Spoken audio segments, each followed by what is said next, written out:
উপলক্ষে আজকে আমাদের নিবেদন কবি সোমনাথ সরকারের কেডা বানাইব রাজহংসের মুখ।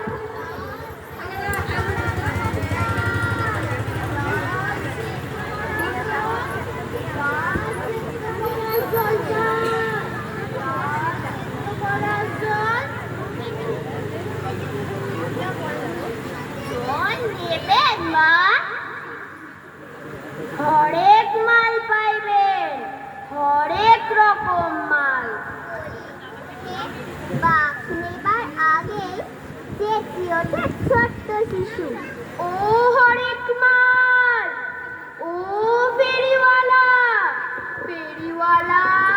মাথার থেকে ঝাঁকাটা নামাতে নামাতে জিজ্ঞাসা করে, কি নিবা খোকা? জলের মগ, মশলার কৌটা, কাঁচা বেরাস, বান্দরের মুখোশ, কি দিমু? তোমার কাছে রাজহংসের মুখ আছে? খুব আস্তে আস্তে বলে ছোট্ট শিশু। কি কইলা?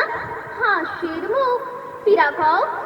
হাসির মুখ নয়, রাজহংসের মুখ আছে তোমার কাছে।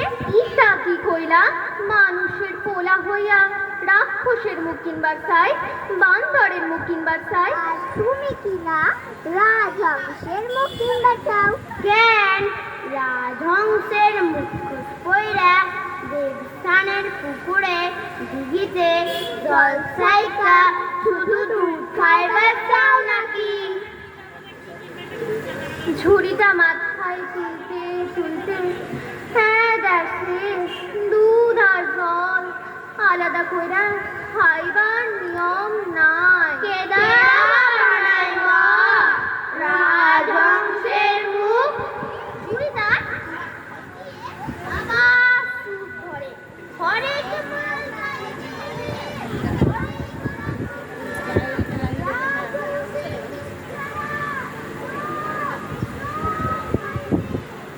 বা